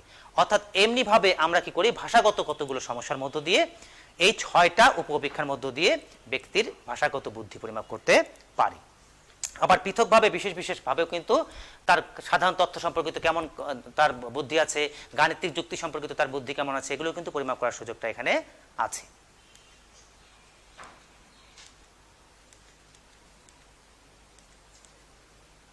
আবার চলে আসলাম আমরা কর্ম সম্পাদনের মধ্যে। এখানে 5টি উপঅপেক্ষা আছে, তাই না? এখানে কি এগুলো কাজের মধ্য দিয়ে হাতে কলমে কাজ করে ব্যক্তির বুদ্ধি পরিমাপ করতে হয়, যেমনটা তোমাদেরকে বলেছিলাম কাজের মধ্য দিয়ে বুদ্ধি মাপা যায়। এই এগুলো কিরকম, ছবি পূরণ, অর্থাৎ ব্যক্তিকে ছবি দেওয়া হবে, ছবিটাকে তাকে পূর্ণ করতে হবে, একটা অসম্পূর্ণ ছবি সেটাকে পূর্ণ করতে হবে। আমরা একটু ছবির মধ্য দিয়ে যদি দেখার সুযোগটি পাই, ছবি সাজানো, ছবিটাকে সাজাতে হবে, ব্লক ডিজাইন, ব্লক দিয়ে তার কতগুলো ডিজাইন মেলাতে হবে, বস্তু গঠন, কতগুলো খণ্ড খণ্ড অংশ থাকবে তা দিয়ে একটি বস্তু গঠন করতে হবে, অথবা সংখ্যা প্রতীক, অর্থাৎ কতগুলো সংখ্যাকে কতগুলো বিশেষ কতগুলো প্রতীকের মধ্য দিয়ে চিহ্নিত করে কোন সংখ্যা সমান সমান কোন প্রতীক এটা চিহ্নিত করতে পারার মধ্য দিয়েও কিন্তু বুদ্ধি মাপার সুযোগটি আছে। আমরা এই 5টিকে একটি ছবির মধ্য দিয়ে একটু দেখার চেষ্টা করি। ওখানে 5টি ছবির কথাই বলা আছে। প্রথমে আছে ছবি পূরণ। দেখো তোমাদের বইয়েও দেওয়া আছে, ওই যে উপরের যে ছবিটি আছে সবার উপরে 1 নম্বরে, এইটা পূর্ণ করার মধ্য দিয়েও কিন্তু ব্যক্তির বুদ্ধি পরিমাপ করা যাবে, কি সেখানে নেই, কি অসম্পূর্ণ আছে। নাম্বার 2, এখানে বলছে ছবি সাজানো। দেখো 3টা পরপর ছবি আছে। প্রথমটা হচ্ছে মাছ বড়শিতে ধরে ফেলছে, দ্বিতীয়টি হচ্ছে সে মাছ মারতে যাচ্ছে, আর তৃতীয়টি হচ্ছে সে পুকুরে বড়শিটি ফেলেছে। তাহলে আমরা ধারাবাহিকভাবে সাজালে পরে কিভাবে সাজাবো আমরা? নিশ্চয়ই সবার প্রথমে পুকুরের দিকে যেতে হবে, তারপরে পুকুরে ফেলতে হবে, তারপরে মাছ ধরবে। এই ছবিটা নিশ্চয়ই তোমরা যা সাজাতে পারো, তাহলে তার বুদ্ধি একরকম, যে সাজাতে পারবে না তার বুদ্ধি কিন্তু একরকম। তাহলে কি হবে, 2 আসবে সবার আগে, 3 নাম্বার ছবিটা আসবে হচ্ছে 2 নম্বরে, আর 1 নাম্বার ছবিটা যাবে হচ্ছে 3 নম্বরে। এইটা যদি কেউ পারে তাহলে তার বুদ্ধি আছে। নাম্বার 3, এই যে ব্লক দেখতে পাচ্ছ, এই ব্লক মানে কত একটা ছবি থাকবে, ছবির মধ্যে একবারে আঁকা থাকবে, আবার কতগুলো হাতে কলমে কতগুলো ব্লক থাকবে, যেগুলো দিয়ে কি করা যাবে, আমরা বুদ্ধি পরিমাপ করতে পারবো। আমি একটু পরে পরবর্তী স্লাইডের মধ্য দিয়ে সেটা দেখাবার চেষ্টা করব। তার আগে একটু চলে আসি নাম্বার 4, ক্ষুদ্র অংশ দিয়ে একটি পূর্ণ বস্তু। একটু আগে বলেছি যে অংশ দিয়ে কি করতে হবে, একটা পূর্ণ। দেখতে পাচ্ছ এখানে নিশ্চয়ই একটা গিটার তৈরি হবে, অংশগুলো আলাদা আলাদাভাবে পড়ে আছে, নিশ্চয়ই সেগুলোকে যুক্ত করে একটি গিটার তৈরি করা সম্ভব। নাম্বার 5, 1 সমান সমান বৃত্ত, তার ভিতরে একটি ছোট্ট বৃত্ত, 2 সমান সমান কি দিচ্ছে, আয়তক্ষেত্র, 3 সমান সমান ত্রিভুজ, আর 4 সমান সমান হচ্ছে একটি বৃত্ত এবং খুব মোটা বাউন্ডারি দিয়ে মাঝখানে একটি বৃত্ত। তাহলে 1 সমান সমান কি, 4 সমান সমান কি, 3 সমান সমান কি, 2 সমান সমান কি, এই শুধুমাত্র 1 2 3 4 এগুলোকে দিয়ে কোনটার সঙ্গে কোনটা আমরা চিহ্নিত করতে পারি কিনা এর উপর ভিত্তি করে স্মৃতিশক্তি মাপার মধ্য দিয়েও কিন্তু বুদ্ধি মাপা যায়। যেটা বলেছিলাম এই ব্লক দিয়ে তোমরা এর আগে কিন্তু ছবি দেখেছো, একটু স্লাইডের দিকে খেয়াল করো। হ্যাঁ, এই যে দেখতে পাচ্ছ, এই স্লাইডটা দেখতে পাচ্ছ না, ব্লক দিয়ে কি করছে, মেলাবার চেষ্টা করছে। তাহলে নিশ্চয়ই এখান থেকে আমরা বুঝতে পারছি ব্লক দিয়েও মেলানো যায়। এই যে দেখো আবার আরেকটি ছবি দেখাচ্ছি, ঠিক কার্য সম্পাদনমূলক, এগুলো হচ্ছে কার্য সম্পাদন, ব্লক দিয়ে ছবির সঙ্গে সঙ্গে সেটিকে মেলাবার চেষ্টা করা। এবার একটু দেখে নেব এই যে ওয়েসলার বুদ্ধি অভিক্ষা পড়ছি, এই ওয়েসলার বুদ্ধি অভিক্ষায় কি আছে, 5টি বৈশিষ্ট্য আমরা একটু খেয়াল করব। প্রত্যেক উপ-অভিক্ষায় পৃথক ফল নির্ণয় করা যায়, ওই 11টা দিয়ে আলাদা আলাদাভাবে ফল নির্ণয় করার সুযোগ আছে। বিভিন্ন ভাষার লোকদের বুদ্ধি নির্ণয় করা যায়, অর্থাৎ অনেক যেহেতু কাজের মধ্য দিয়ে করা যায়, কাজে যেসব মানুষরা ভিন্ন ভাষার তাদেরও বুদ্ধি পরিমাপ করার সুযোগটা কিন্তু এখানে আছে। মানসিক রোগীদের বিশেষ ত্রুটি কিন্তু নির্ণয় করা সম্ভব হয়। আমরা যেহেতু দুটো ভাষাভিত্তিক কার্য সম্পাদনমূলক দুটোই আছে, কাজেই এর মধ্য দিয়ে কিন্তু মানসিক রোগীদেরও বিশেষ ত্রুটি থাকলে সেটা চিহ্নিত করার সুযোগটা আছে। বুদ্ধাঙ্ক নির্ণয়ে আদর্শ সাফল্যাঙ্ক পদ্ধতি ব্যবহার করা হয়। আমরা ইতিমধ্যেই জেনেছি যে আমরা মানসিক বয়স বা প্রকৃত বয়স দিয়ে বুদ্ধাঙ্ক নির্ণয় করা, কিন্তু ওয়েসলার বুদ্ধি অভিক্ষার মধ্যে আদর্শ সাফল্যাঙ্ক নির্ণয় করার মধ্য দিয়েও কিন্তু বুদ্ধি পরিমাপ করার সুযোগটি আছে, যে পদ্ধতিটি আমরা তোমাদের বিস্তারিত আলোচনার জায়গায় আমরা যাইনি। এরপরে এই অভিক্ষাটি কিন্তু খুবই ভালো মানের একটি অভিক্ষা এবং প্রায় 1700 ব্যক্তির উপর ভিত্তি করে একটি নর্ম বা আদর্শ মান দাঁড় করানো হয়েছে। কাজেই আমরা খুব সংক্ষেপে একটু জেনে নিলাম এই যে ওয়েসলার বুদ্ধি অভিক্ষা, যেটি ভাষাভিত্তিক এবং কার্য সম্পাদনমূলক দুটি বৈশিষ্ট্য ধারণ করে এবং তার যে কতগুলো বৈশিষ্ট্য, সেই বৈশিষ্ট্যগুলো একটু আমরা জেনে নিলাম। এই যে বলেছিলাম যে কত বুদ্ধি হলে পরে সে কোন লেভেলে পড়ে, তার নিশ্চয়ই একটি চার্ট আছে, তোমরা একটু বই থেকে একটু ভালো করে দেখে নেবে। আমি জাস্ট সংক্ষেপে একটু দেখিয়ে দিলাম। 130 বা তার ঊর্ধ্বে হলে পরে অতিশয় প্রতিভাশালী, 120 থেকে 129 হলে পরে প্রতিভাশালী, 110 থেকে 119-এর মধ্যে হলে উন্নত সাধারণ। এই যে বলেছিলাম 90 থেকে 109 অথবা 110ও বলা হয়ে থাকে কোথাও, সেটা হচ্ছে সাধারণ বুদ্ধিসম্পন্ন বা স্বাভাবিক বুদ্ধিসম্পন্ন। 80 থেকে 89 নিম্ন সাধারণ, 70 থেকে 79 সীমান্তবর্তী বর্ডার জোন, এবং 70-এর কম হলে বলছি মানসিক প্রতিবন্ধী অথবা এটাকে বুদ্ধি প্রতিবন্ধীও বলা হয়ে থাকে। আমরা এরকম একটি চার্টও কিন্তু আমরা এই ওয়েস্টার বুদ্ধিবৃক্ষা থেকে পাই। এবারে আমরা নিশ্চয়ই পড়তে পড়তে অনেকটা ক্লান্ত হয়ে গেছি, তাই না? আমরা একটু এবার ভিডিওর সঙ্গে একটু মিলিত হই, তোমাদের নিশ্চয়ই কিছুটা হলেও ক্লান্তি কেটে যাবে।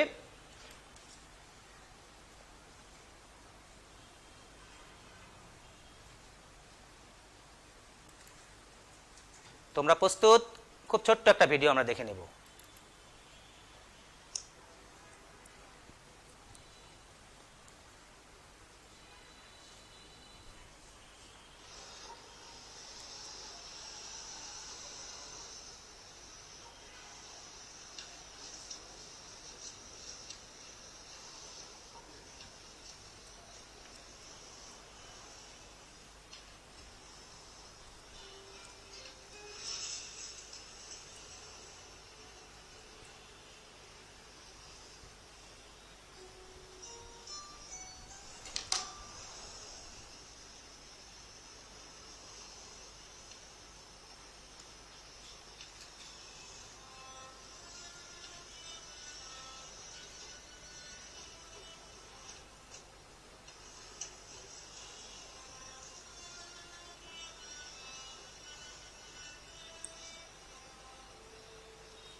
আমরা নিশ্চয়ই এতক্ষণে একটা ভিডিও দেখে আসলাম, তোমরা নিশ্চয়ই খেয়াল করেছো,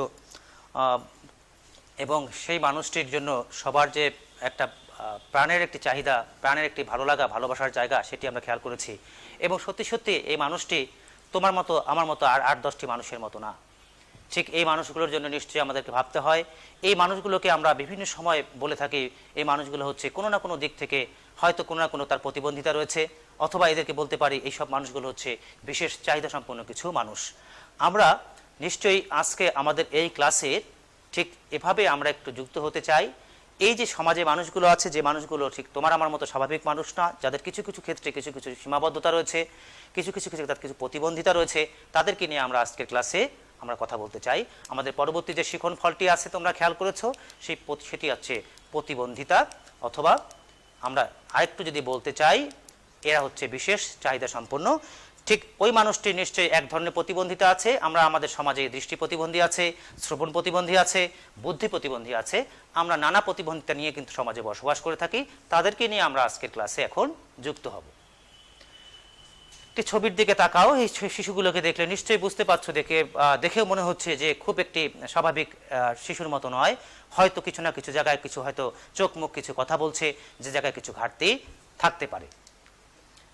নিশ্চয়ই এই বাচ্চাগুলো দেখে মনে হচ্ছে যে হয়তো এরা একেবারে সব কিছুই অন্য স্বাভাবিক শিশুর মতো করে সব কিছু খেয়াল করতে পারছে না।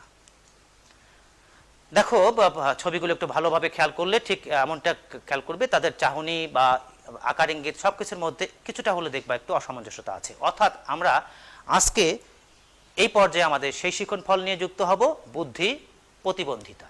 অর্থাৎ অনেকগুলো প্রতিবন্ধিতা আছে, তার মধ্যে একটি হচ্ছে বুদ্ধি প্রতিবন্ধিতা বা ইন্টেলিজেন্স রিটার্ডেশন। এটাকে মানসিক প্রতিবন্ধীও বলা হয়ে থাকে বা প্রতিবন্ধিতাও বলা হয়ে থাকে। আমরা একটু দেখে নেই বুদ্ধি প্রতিবন্ধিতা বলতে কি বোঝায়, তার একটি সংজ্ঞা। বুদ্ধি প্রতিবন্ধিতা বলতে বোঝায় কোনো শিশু বা ব্যক্তির বুদ্ধিভিত্তিক কাজে গড়ের চেয়ে কম দক্ষতা থাকা, সমাজে খাপ খাইয়ে চলার অক্ষমতা এবং কোনো উপযোগী আচরণ করতে ব্যর্থতা। এই যে কয়েকটি ছবি আমরা দেখলাম, এই ছবিগুলোর মধ্য দিয়ে দেখা যাবে যে এই যে শিশুগুলো, এদের অন্য স্বাভাবিক শিশুদের থেকে গড়ে এরা কাজ কম করতে পারে, অপেক্ষাকৃত কম দক্ষ, সমাজের সঙ্গে এরা খুব একটা খাপ খাওয়াতেও পারে না সবাই, এবং যে উপযোগী আচরণটি যে পরিপ্রেক্ষিতে করা দরকার সেই আচরণটি এরা করতে পারে না। এই যে তার যে পর্যায়ে সে এসছে, তার যা বয়স, সেই বয়স উপযোগী কিন্তু তার স্বাভাবিক কিছু কিছু কার্যক্রম তাকে দক্ষ হয়ে উঠবার কথা, কিন্তু সেই বাচ্চাটি তার স্বাভাবিক তার গড়ের যে বয়সের সন্তানরা আছে তাদের থেকে পিছিয়ে আছে। এদের ক্ষেত্রে আমরা বলে থাকি কি, এরা হচ্ছে প্রতিবন্ধী, এবং এদের বুদ্ধিভিত্তিক কাজের ক্ষেত্রে এরা অন্যদের থেকে পিছিয়ে আছে। এই জন্য বলা থাকে এরা হচ্ছে বুদ্ধি প্রতিবন্ধিতা। আমরা আরেকটা সংজ্ঞার দিকে একটু তাকাই। American association on mental deficiency তারা একটি সংজ্ঞা বলেছে মানসিক প্রতিবন্ধিতার। সেখানে বলেছে মানসিক প্রতিবন্ধিতা বলতে বোঝায় সাধারণ বুদ্ধিবৃত্তির গড়পড়তা নিম্নমান, যা বিকাশ পর্বে উৎপত্তি লাভ করে এবং অভিযোজনমূলক আচরণে বিঘ্ন সৃষ্টি করে। এখানেও দেখো একই ধরনের কথা, বুদ্ধিবৃত্তিক কাজে এদের গড়পড়তা নিম্নমান, অর্থাৎ খুবই নিচের দিকে মান, স্বাভাবিক যে মানটি গড় মান সেই মানে না, তার থেকে নিচের দিকে, এবং এটি বিকাশ পর্বে উৎপত্তি লাভ করে। শিশুর তার যে জন্মের পর থেকে তার যে আস্তে আস্তে বেড়ে উঠবার কথা, তার বিভিন্ন রকম বিকাশ হওয়ার কথা, সেই বিকাশের জায়গাগুলোতেই দেখা গেল পর্যায়ক্রমে তার কতগুলো বাধার জায়গা থেকে থাকে, এবং সেখান থেকে তার উৎপত্তির জায়গাও থেকে থাকে। তবে নানা রকম কারণ আছে, কিছু সামাজিক কারণ আছে, কিছু পরিবেশগত কারণ আছে, কিছু দেখা যাবে যে জিনগত কারণ রয়েছে, বংশগতি, সব কিছু মিলেই তার এরকম কিছু কিছু জায়গায় তার ঘাটতি থেকে যায়, বিকাশ পর্বে তার ঘাটতি থেকে যায়, এবং অভিযোজনমূলক আচরণ বা খাপ খাওয়ানোর মতো আচরণ তারা করতে পারে না। এই সব শিশুদেরকে আমরা বলে থাকি এরা হচ্ছে মানসিক প্রতিবন্ধী অথবা বুদ্ধি প্রতিবন্ধী। আবার আরেকভাবে একটু সংজ্ঞা অনেক সময় দেওয়া হয়ে থাকে, যে আমরা যেমনটা বলেছি যে বুদ্ধাঙ্ক বের করি অথবা আইকিউ নির্ণয় করি। দেখা যাবে আইকিউ নির্ণয় করতে গিয়ে দেখা গেল যে কোনো একটি শিশুর বা কোনো একটি মানুষের তার আইকিউ হচ্ছে 70-এর নিচে, সেক্ষেত্রে কিন্তু তাকে আমরা বলে থাকি বুদ্ধি প্রতিবন্ধী। এমনিভাবে আমরা খুব সংক্ষেপে একটু বুদ্ধি প্রতিবন্ধিতার সংজ্ঞা আমরা জেনে নিলাম। এবারে আমরা একটা ভিডিওর সঙ্গে যুক্ত হব, একবারে মনোযোগ দিয়ে ভিডিওটা দেখতে হবে, এবং একটা ভিডিও অনেক কথা বলবে, এবং আমরা এই ভিডিও থেকেই নিশ্চয়ই আমরা খুঁজে পাবো আমাদের অনেক প্রশ্নের উত্তর। প্রত্যেকেই একদম পুরোপুরি মনোযোগের মধ্যে থাকবে। আমার বিশ্বাস যে একটি ভিডিও অনেক কথা বলবে।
রিংটোন তো অফ করে দিয়েছি, রিংটোন তো অফ করাই আছে,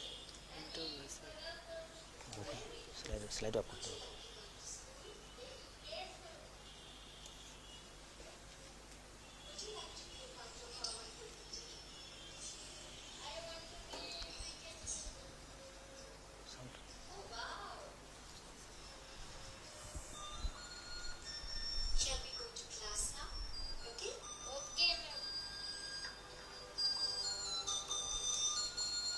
Children, this is Tanishq and he needs a friend who will be his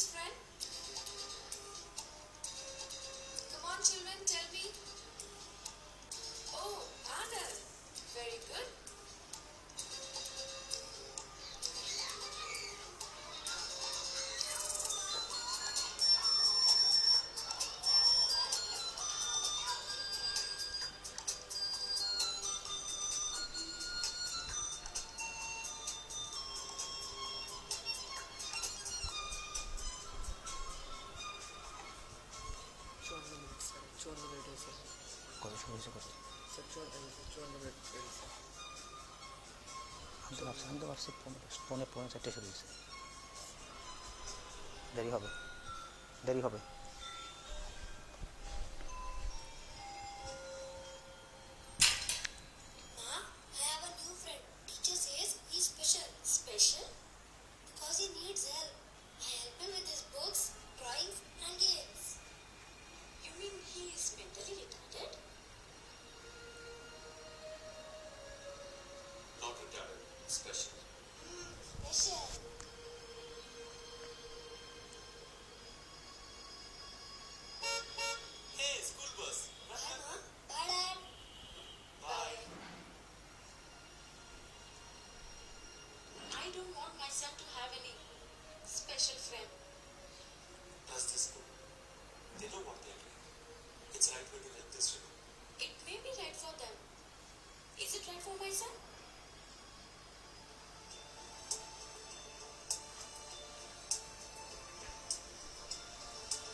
আমি ভাবছিলাম যে এই যে 4:45 এখানে শুরু, এই জায়গায় শুরু হয়েছে।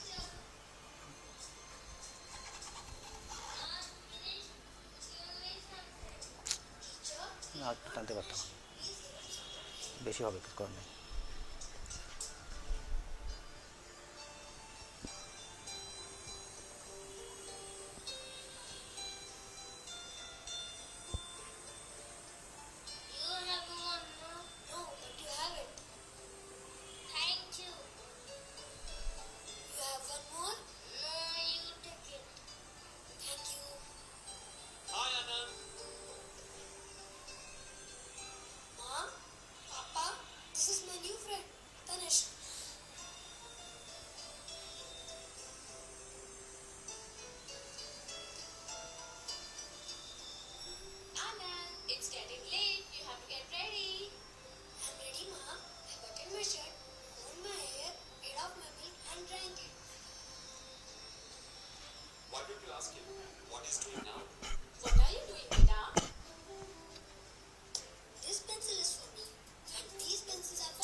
নিশ্চয়ই আমরা এতক্ষণে উপলব্ধি করতে পেরেছি আমরা কাদেরকে নিয়ে কথা বলছি এবং তারা কিভাবে তাদের সময়টি অতিবাহিত করছে, পরিবারের জন্য কীরকম একটি অবস্থা, সেই সন্তানটিকে কিভাবে সমাজে প্রতিষ্ঠা পেতে গিয়ে কী অবস্থার সম্মুখীন হয়, নিশ্চয়ই আমরা খেয়াল করতে পেরেছি।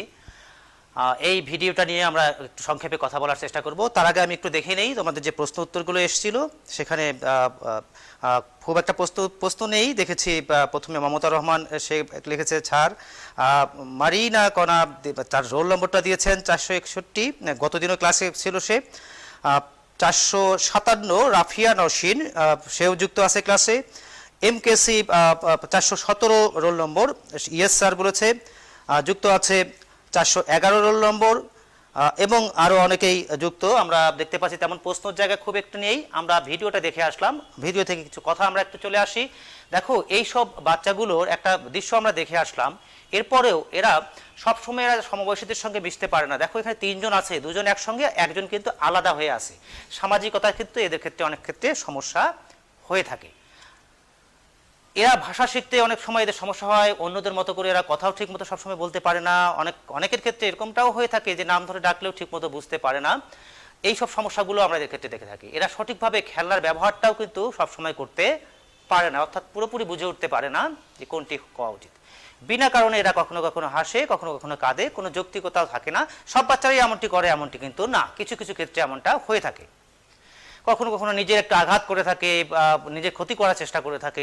এই অসঙ্গতিগুলো আমরা কিছু কিছু বাচ্চার মধ্যে কখনো খেয়াল করে থাকি।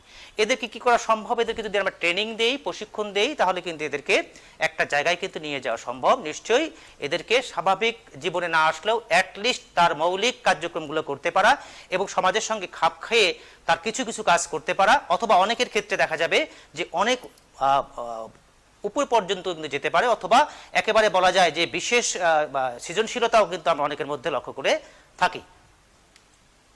দেখো এদেরকে দিয়ে কিন্তু আমরা এই ছবিগুলো মনে করিয়ে দেয় আমরা অলিম্পিকে যে আমরা নানা রকম আমরা পুরস্কারগুলো পেয়ে থাকি, তার একটা বড় অংশ কিন্তু আমরা প্রতিবন্ধীদের কাছ থেকে পেয়ে থাকি। আমরা আসলে কি দেখলাম এতক্ষণ, আমাদের ভিডিও কি বললো, ছবিগুলো কি করলো, তার একটি সংক্ষেপে দেখেছি। দেখো বুদ্ধিগত বিষয়ে কি হয় এদের সীমাবদ্ধতা, অর্থাৎ বুদ্ধি প্রতিবন্ধিতার বৈশিষ্ট্য ইতিমধ্যে আমরা দেখেছি। কোনো কোনো বিষয় শিখতে না পারা, সবকিছু পারে না, অনেকে নিজের কাজ নিজে করতে পারে না। নাম্বার 4, প্রচলিত লেখাপড়ার ক্ষেত্রে এদেরকে সমস্যা হয়ে থাকে। নাম্বার 5, দীর্ঘমেয়াদী স্মৃতির তুলনায় স্বল্পমেয়াদী স্মৃতিশক্তি অত্যন্ত দুর্বল হয়ে থাকে, অর্থাৎ অনেক বেশি দিন মনে রাখতে পারে না, অনেক ক্ষেত্রে স্বল্পমেয়াদী ক্ষেত্রে অনেক সময় অনেক কিছু দুর্বল হয়ে থাকে। 6 নাম্বার, উচ্চমানের জ্ঞানগত দক্ষতা এদের কম থাকে। সমবয়সীদের তুলনায় ভাষার দক্ষতা এরা পিছিয়ে থাকে। অনেক সময় নিজেদের ভালো মন্দ বুঝতে পারে না। অধিক মাত্রায় ব্যর্থতা বা হতাশার শিকার হয়ে থাকে, ফলে ব্যক্তিত্বের সমস্যা হয়ে থাকে। এবং সর্বশেষ বলেছি, প্রশিক্ষণের মাধ্যমে কিন্তু এদেরকে স্বাভাবিক জীবনে নিয়ে আসা কিন্তু সম্ভব। ন্যায্যতা কথাটা এখানে একটা মিসিং আছে, এই জায়গাটা একটু আমরা এদেরকে নিয়ে ভাবি, এদেরকে নিয়ে ভাবা দরকার। ভাবতে গিয়ে আমাদের ভাবার সীমাবদ্ধতা কোন জায়গায়? আমরা সবসময় মনে করি থেকে সমতা দরকার। ঠিক দেখো সমতা এখানে স্থাপন করা হয়েছে, ইকুয়ালিটি। ঠিক তিনজনকেই একই উচ্চতার তিনটা কিন্তু চেয়ার অথবা টুল অথবা তার উচ্চতা দাঁড় করিয়ে দেওয়া হয়েছে, কিন্তু বাস্তবে দেখতে পাচ্ছি যে বাচ্চাটি খাটো, সমান উচ্চতার তাকে সহায়তা করা সত্ত্বেও কিন্তু সে দেখতে পাচ্ছে না খেলা। তাহলে নিশ্চয়ই এই সমতা সব জায়গায় হবে না। এদের জন্য দরকার হচ্ছে ন্যায্যতা, অর্থাৎ যার যতটুকু দরকার তাকে ততটুকু দেয়া, ইকুইটি। অর্থাৎ ডান দিকের যে ছবিটি, সেই ছবিটি দেখলেই বুঝতে পারবে একজনের দরকারই নাই, আরেকজনের মাঝামাঝি দরকার, আরেকজনের কিন্তু ডাবল দরকার। অর্থাৎ যেসব বাচ্চারা আছে প্রতিবন্ধী অথবা বিশেষ চাহিদা সম্পন্ন, তাদেরকে নিয়ে নিশ্চয়ই আমাদের কিন্তু বিশেষভাবে ভাবাটা অত্যন্ত জরুরি। কিন্তু আমরা কি সত্যি সত্যি ভাবি? নিশ্চয়ই যদি ভাবি আমরা, তাহলে আমরা খুব সংক্ষেপে একেবারে ছোট্ট একটা স্লাইড 1 মিনিটে একটা দেখে আসবো, একটু মনোযোগ দেবে। এদেরকে নিয়ে আমরা কিভাবে ভাবি?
আমরা নিশ্চয়ই